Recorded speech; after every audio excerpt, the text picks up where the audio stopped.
Hello everyone, this is Rob, the Baseball Time Traveler. Thanks very much for joining me today. We're going to do a quick SGC reveal. I know you'd like to see some cards from the 1920s and 30s. I'm also going to talk about a little bit of a reboot on my channel. We're going to talk about some shoutouts, which are very important to me.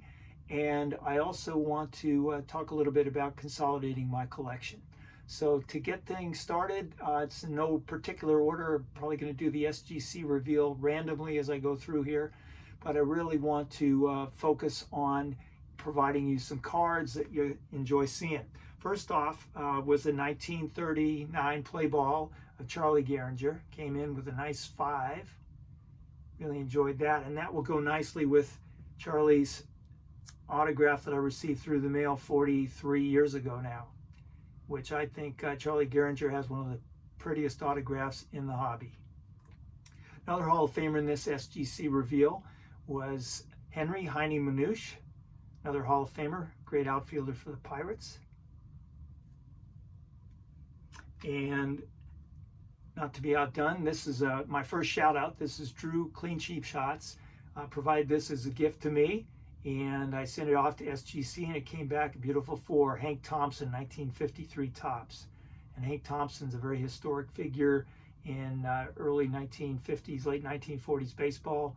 One of the first African-American players. I think he was the first one to play in both the National and American League, if I'm not mistaken. Great card. I will take good care of this card going forward. Thanks very much, Drew.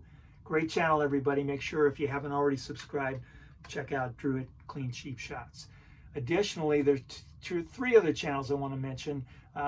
In the past few months, about every month or so, I've been getting together with 4 other great content providers, great gentlemen. Hugo at Signs of the Pastime, Drew at Clean Cheap Shots, Mike at Sports History Collector, and Gordon, Athletes Archives. And encourage you to check out all of their channels. All entertaining, all very knowledgeable guys, and you're going to learn a lot and enjoy seeing some really fun content. So shout outs to them. Also, one final shout out before I continue on with the SGC and other things. There's a relatively new channel, a guy by the name of Matt at Straight Race Cards, and he and I have developed a little comradeship as far as track and field. Matt was a Division I Baylor University track and field runner, and he has a real liking for Olympic cards and sports cards back from the day. And he and I discovered that we really enjoyed Eric Little, who is one of the stars of the famous Chariots of Fire movie from back in 1981. And he and I have been exchanging some cards back and forth, and I just want to shout out Matt's channel. He's got a great attitude, great enthusiasm, and he provided me with a nice 1924 Olympics card. This is Charlie Paddock, ran for USC and was the favorite in 100 meters in 1924 at Paris, and was defeated by one of the main characters in the Chariots of Fire movie, Harold Abrahams. Harold Abrahams and Eric Little were the 2 primary stars in that movie, and Charlie Paddock was featured in that movie as well. And then here's some other pretty cards. These are nice Olympic cards from the early 1900s. And talk about the color and the quality. Really cool cards, and I want to thank Matt for that. Make sure you check out his channel. I know you'll enjoy it. And final shout out is somebody who's not a YouTube content creator, but he did a great service for me. Sent me a beautiful Lou Gehrig card that I will cherish for a long time. As most of you have figured out, I'm a big Lou Gehrig fan. And Dan, thank you very much for sending this to me. Okay, let's move on with the SGC reveal. And the theme that I'm following with my recent submissions really has been focused on the 1920s and mostly on the 1930s.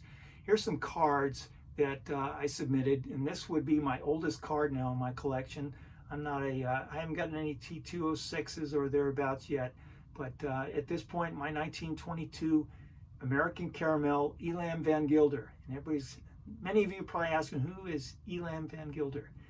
This gentleman was a pitcher for the St. Louis Browns, and he offered up the pitch that Lou Gehrig hit for his first Major League base hit in 1923.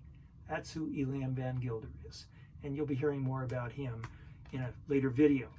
And another gentleman instrumental in Lou Gehrig's early career, this is Bill Percy, depicted in a Yankee cap, but this photograph, he is actually with the Yankees but was traded to the Boston Red Sox, and Bill Percy is responsible for delivering up Lou Gehrig's first home run, September 27th, 1923.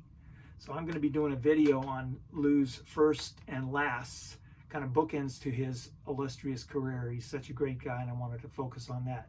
Next card is a exhibits card, 1947, 39 to 47. This would be Joe Gordon, Flash Gordon, a guy I'm very, very proud to own. Class guy, very instrumental in the Larry Doby coming into the American League. And I love collecting Joe Gordon memorabilia. Speaking of that, I'm not sure I've shown this on the channel before. This was not part of the submission, but it's a very important part of my collection. Along the same lines, we've got another exhibits card, another guy who is a very good friend of Lou Gehrig's, Hall of Famer, iconic Yankee Bill Dickey. And also in this submission, I'm going to do a shout out for Dan's Vintage Baseball PC. Dan and I did a video together. He invited me as a guest on, and we did a show on the 1939 Yankees, focusing on the play ball set. And one of Dan's prized possessions was a Bill Dickey 1939 wide pen premium, and I was fortunate to get one online several weeks ago, and then submitted it to SGC, and it just came back, and I'm very proud to be the owner of this beautiful Bill Dickey wide pen. Okay, and shouting out Mike at Sports History Collector. Mike provided me with this beautiful special edition 30-card Joe DiMaggio set, which will be a great complement to my recently acquired Joe DiMaggio 1939 play ball, which is in the storage display behind me. But this, I'm looking forward to examining this thing closely. Beautiful cards in there, modern cards, and I'm really looking forward to seeing that.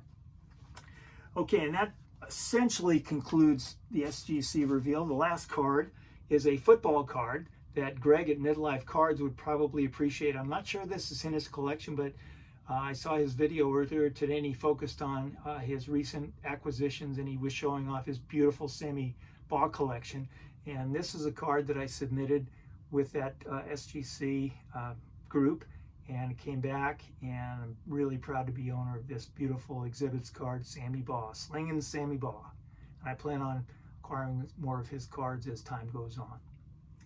All right, next thing I want to do is focus on where I'm going to go with the channel. I'm planning on focusing on the 1930s. I'm going to reduce the length of my documentaries. I'm really going to focus on using reference materials from the 1930s. I've acquired many of these baseball magazines. Trivia questions, see if you can identify who that's on the cover, and put it in the comments below if you have time. And I'm also going to focus on some key games, and I've got some programs of some key World Series matchups. Here's the 1936 World Series, the Giants versus the Yankees.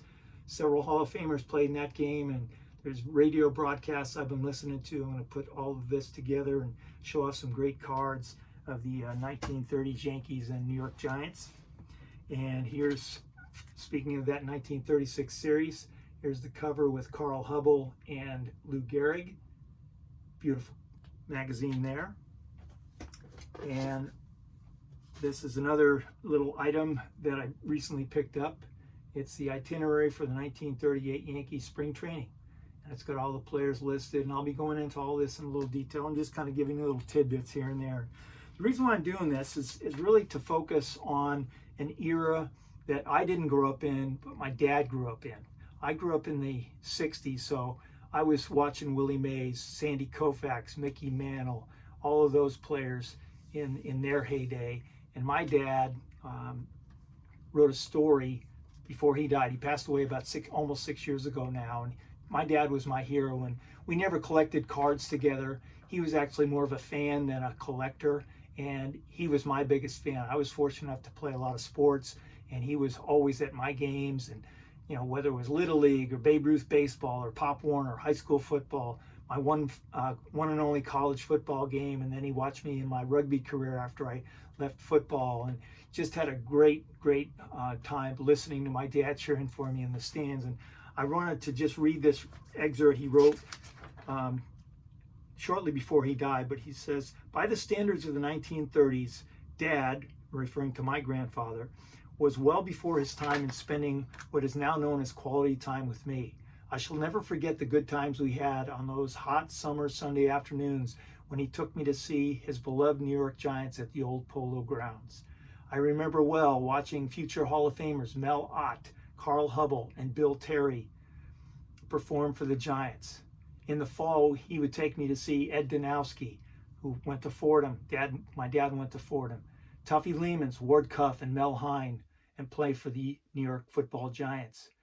Always a great time, and I don't recall any of my friends from the neighborhood joining their fathers on similar excursions to the Polo Grounds or to the Yankee Stadium or anywhere else for that matter. And my dad, he treated me the same way. He took me to games. He took me on places, and my brother, and we just had a lot of great times together, and I always remember that. And I really want to dedicate my channel to, over the next several months or a few years, whatever it might be, to the era that my dad grew up in and the players that he and my grandfather watched and cheered for and listened to on the radio. I want to bring that to life. So hang with me. I hope you enjoyed seeing some cards today, and I'll look forward to presenting some future videos for you. In the meantime, take care, and we'll see you next time.